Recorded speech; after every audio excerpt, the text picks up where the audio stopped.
Hello everyone, I'm Kat from the Littlestown Library of the Adams County Library System, and welcome to today's reading of Persuasion by Jane Austen. Today we are reading Chapter 3. "I must take leave to observe, Sir Walter," said Mr. Shepherd one morning at Kellynch Hall as he laid down the newspaper, "that the present juncture is much in our favour. This peace will be turning all our rich naval officers ashore. They will be all wanting a home. Could not be a better time, Sir Walter, for having a choice of tenants, very responsible tenants. Many of noble fortune has been made during the war. If a rich admiral were to come in our way, Sir Walter—" "He would be a very lucky man, Shepherd," said Sir Walter. "That's all I have to remark. A prize indeed would be Kellynch Hall to him. Rather the greatest prize of all, let him have taken over ever so many before, hey, Shepherd?" Mr. Shepherd laughed, as he knew he must, at this wit, and then added, "I presume to observe, Sir Walter, that, in the way of business, gentlemen of the navy are well to deal with. I have had a little knowledge of their methods of doing business, and I am free to confess that they have very liberal notions, and are as likely to make desirable tenants as any set of people one should meet with.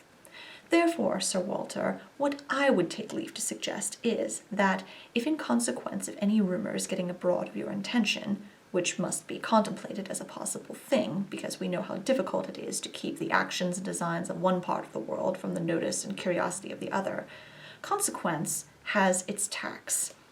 I, John Shepherd, might conceal any family matters that I choose, for nobody would think it worth their while to observe me.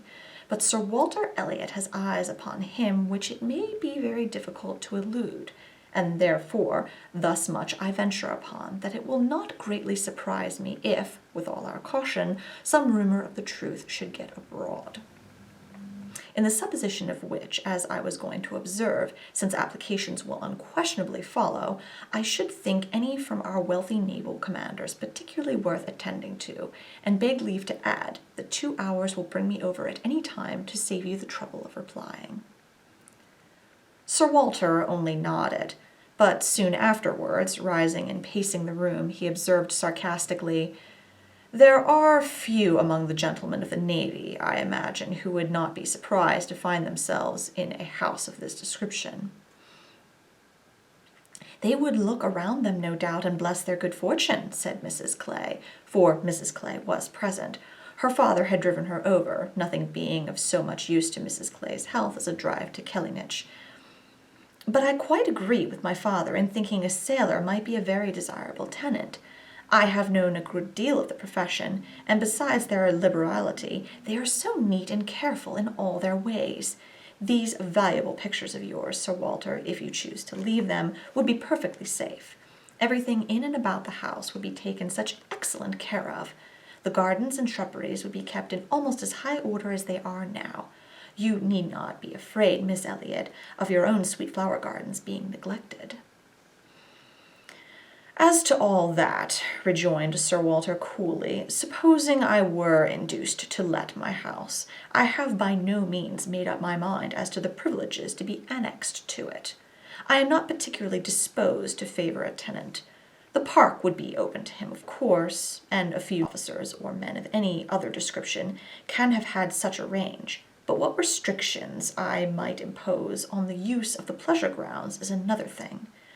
I am not fond of the idea of my shrubberies being always approachable, and I should recommend Miss Elliot to be on her guard with respect to her flower garden. I am very little disposed to grant a tenant of Kellynch Hall any extraordinary favour, I assure you, be he sailor or soldier." After a short pause, Mr. Shepherd presumed to say, "In all these cases there are established usages which make everything plain and easy between landlord and tenant. Your interest, Sir Walter, is in pretty safe hands. Depend upon me for taking care that no tenant has more than his just rights.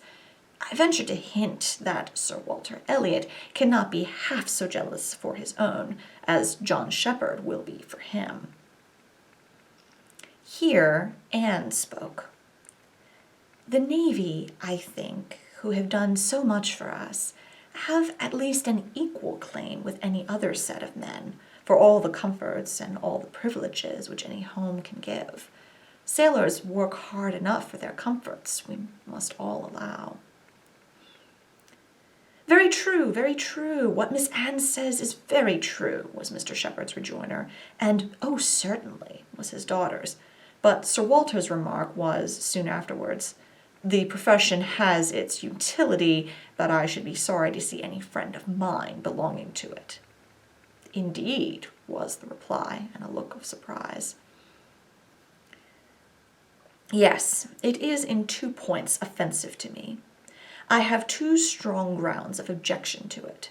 First, as being the means of bringing persons of obscure birth into undue distinction, and raising men to honors which their fathers and grandfathers never dreamt of. And secondly, as it cuts up a man's youth and vigor most horribly. A sailor grows old sooner than any other man. I have observed it all my life. A man is in greater danger in the Navy of being insulted by the rise of one whose father, his father, might have disdained to speak to, and of becoming prematurely an object of disgust himself, than in any other line. One day last spring in town I was in company with 2 men, striking instances of what I am talking of. Lord St. Ives, whose father we all know to have been a country curate without bread to eat. I was to give place to Lord St. Ives, and a certain Admiral Baldwin, the most deplorable-looking personage you can imagine. His face the color of mahogany, rough and rugged to the last degree, all lines and wrinkles, 9 grey hairs of a side, and nothing but a dab of powder at top. In the name of heaven, who is that old fellow? Said I to a friend of mine who was standing near, Sir Basil Morley. Old fellow, cried Sir Basil, it is Admiral Baldwin. What do you take his age to be? 60, said I, or perhaps 62. 40, replied Sir Basil. 40 and no more. Picture to yourselves my amazement. I shall not easily forget Admiral Baldwin. I never saw quite so wretched an example of what a seafaring life can do, but to a degree. I know it is the same with them all. They are all knocked about and exposed to every climate and every weather till they are not fit to be seen. It is a pity they are not knocked on the head at once before they reach Admiral Baldwin's age. Nay, Sir Walter, cried Mrs. Clay, this is being severe indeed. Have a little mercy on the poor men. We are not all born to be handsome. The sea is no beautifuller, certainly. Sailors do grow old betimes. I have often observed it. They soon lose the look of youth. But then, is it not the same with many other professions? Perhaps most others? Soldiers in active service are not at all better off, and even in the quieter professions there is a toil and a labor of the mind, if not the body, which seldom leaves a man's looks to the natural effect of time. The lawyer plods, quite careworn. The physician is up at all hours and traveling in all weather, and even the clergyman. She stopped a moment to consider what might do for the clergyman. And even the clergyman, is obliged to go into infected rooms and expose his health and looks to all the injury of a poisonous atmosphere. In fact, as I have long been convinced, though every profession is necessary and honorable in its turn, it is only the lot of those who are not obliged to follow any, who can live in a regular way, in the country, choosing their own hours, following their own pursuits, and living on their own property without the torment of trying for more. It is only their lot, I say, to hold the blessings of health and a good appearance to the utmost.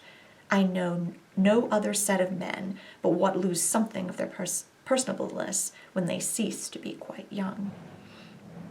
It seems as if Mr. Shepherd, in this anxiety to bespeak Sir Walter's goodwill towards a naval officer as a tenant, had been gifted with foresight, for the very first application for the house was from an Admiral Croft, with whom he shortly afterwards fell into company in attending the quarter sessions at Taunton, and indeed he had received a hint of the Admiral from a London correspondent.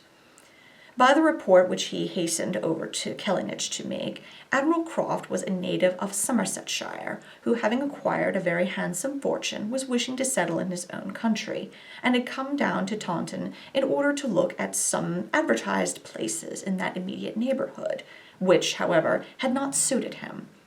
That accidentally hearing, it was just as he had foretold, Mr. Shepherd observed, Sir Walter's concerns could not be kept a secret, accidentally hearing of the possibility of Kellynch Hall being let, and understanding his, Mr. Shepherd's, connection with the owner, he had introduced himself to him in order to make particular inquiries, and had, in the course of a pretty long conference, expressed as strong an inclination for the place as a man who knew it only by description could feel, and given Mr. Shepherd, in his explicit account of himself, every proof of his being a most responsible, eligible tenant. "And who is Admiral Croft?" was Sir Walter's cold, suspicious inquiry. Mr. Shepherd answered for his being of a gentleman's family, and mentioned a place, and Anne, after the little pause which followed, added, "He is Rear Admiral of the White. He was in the Trafalgar action, and has been in the East Indies since. He has been stationed there, I believe, several years." "Then I take it for granted," observed Sir Walter, "that his face is about as orange as the cuffs and capes of my livery?" Mr. Shepherd hastened to assure him that Admiral Croft was a very hale, hearty, well-looking man, a little weather-beaten to be sure, but not much, and quite the gentleman in all his notions and behaviour. Not likely to make the smallest difficulty about terms, only wanted a comfortable home, and to get into it as soon as possible. Knew he must pay for his convenience, knew what a rent a ready furnished house of that consequence might fetch, should not have been surprised if Sir Walter had asked more, had inquired about the matter, would be glad of the deputation certainly, but made no great point of it. Said he sometimes took out a gun, but never killed. Quite the gentleman. Mr. Shepherd was eloquent on the subject, pointing out all the circumstances of the Admiral's family, which made him peculiarly desirable as a tenant. He was a married man, and without children, the very state to be wished for. A house was never taken good care of, Mr. Shepherd observed, without a lady. He did not know whether the furniture might not be in danger of suffering as much where there was no lady, as where there were many children. A lady without a family was the very best preserver of furniture in the world. He had seen Mrs. Croft, too. She was at Taunton with the Admiral, and had been present almost all the time they were talking the matter over. And a very well-spoken, genteel, shrewd lady she seemed to be, continued he, asked more questions about the house and terms and taxes than the Admiral himself, and seemed more conversant with business. And moreover, Sir Walter, I found she was not quite unconnected in this country, any more than her husband. That is to say, she is sister to a gentleman who did live amongst us once. She told me so herself, sister to the gentleman who lived a few years back at Monkford. Bless me, what was his name?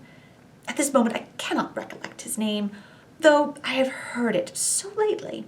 Penelope, my dear, can you help me to the name of the gentleman who lived at Monkford? Mrs. Croft's brother.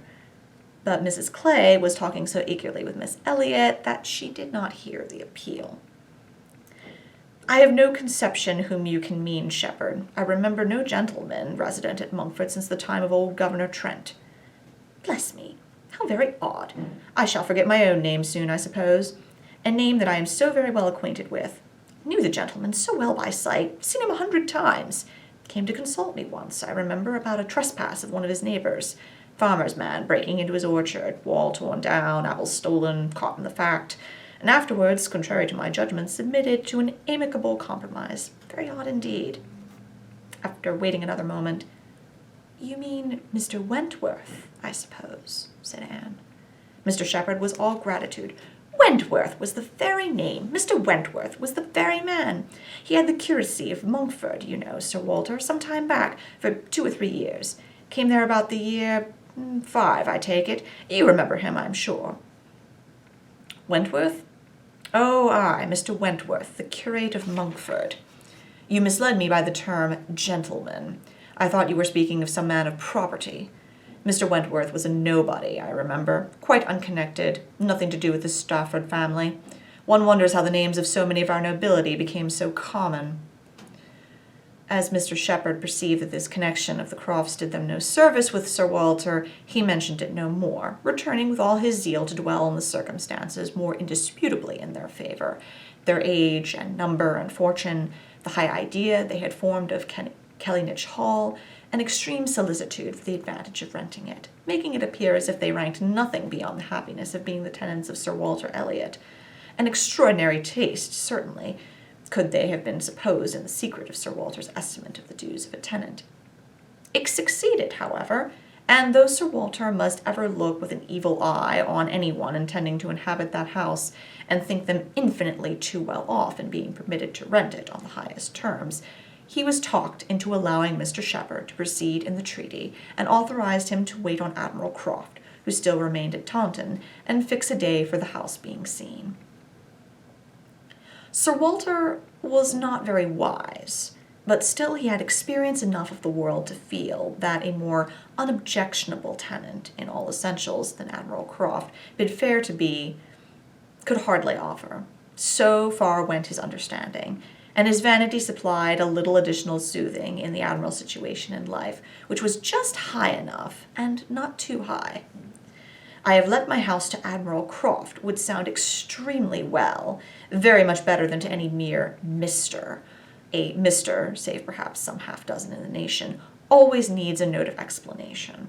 An admiral speaks his own consequence, and at the same time can never make a baronet look small. In all their dealings and intercourse, Sir Walter Elliot must ever have the precedence. Nothing could be done without a reference to Elizabeth, but her inclination was growing so strong for a removal that she was happy to have it fixed and expedited by a tenant at hand, and not a word to suspend the decision was uttered by her.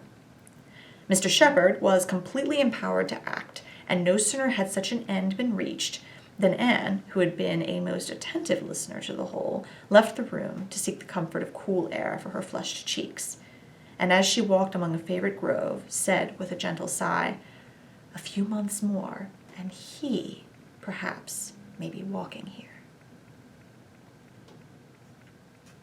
That's the end of Chapter 3 of Persuasion, and we will see you next time.